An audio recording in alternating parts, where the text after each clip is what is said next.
Resurvey విషయంలో CM Chandrababu credit చోరీకి పాల్పడుతున్నారని మాజీ సీఎం జగన్ తీవ్రస్థాయిలో మండిపడ్డారు. భూమండలం మీద క్రెడిట్ చోరీ చేయగలిగిన ఏకైక వ్యక్తి చంద్రబాబేనని అన్నారు. ఏపీలో భూముల రీసర్వేపై చేస్తున్న ప్రచారంపై ఆయన ఆగ్రహం వ్యక్తం చేశారు.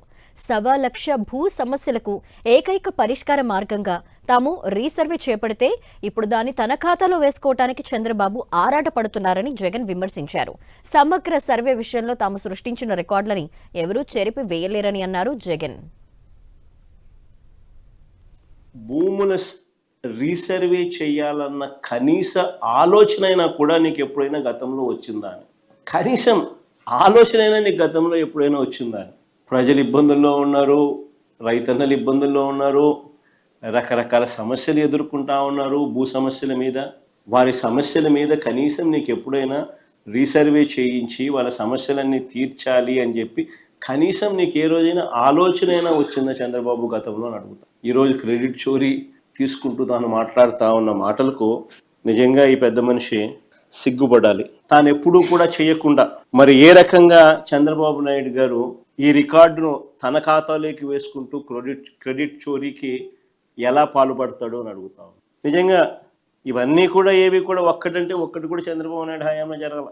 మరి సిగ్గుండాలి కదా క్రెడిట్ చోరీ తీసుకునేదానికి. రైతులు, భూ యజమానులకు ఇంత భద్రత కల్పించే పని చంద్రబాబు నాయుడు ఎప్పుడైనా చేసాడు? భద్రత కల్పించే పని అంటే రైతు నష్టపోకూడదు, భూ యజమాని నష్టపోకూడదు, ట్యాంపర్ ప్రూఫ్ డాక్యుమెంట్స్ తన చేతిలో ఉండాలి, తనకు అన్ని రకాలుగా మంచి జరగాలి, సమస్యలు ఉండకూడదు అని ఇంతగా తాపత్రయపడి ఎప్పుడైనా చంద్రబాబు నాయుడు చేశాడు. మరి ఎవరి దొంగలు? మరి ఇష్టం వచ్చినట్టుగా మాట్లాడినాడు చంద్రబాబు నాయుడు ఎన్నికలప్పుడు. మరి ఎవరి దొంగలు? ఎవరు కబ్జాకోరులు?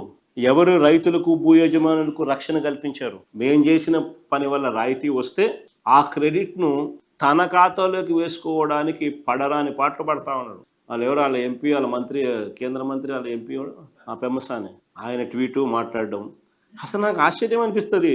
ఆయన చంద్రబాబు నాయుడు నుంచి థ్యాంక్ యూ, అసలు వీళ్ళు మాట్లాడే మాటలు నాకు ఆశ్చర్యం అనిపించింది. అసలు ఇంకా వాళ్ళు అబద్ధాలు ఇంకా ఏ స్థాయి లేకపోయాయంటే పట్టాదారు పుస్తకాలపై QR కోడ్ ఆయనే తెచ్చినాడంట. అది ఇంకొక అబద్ధాలు.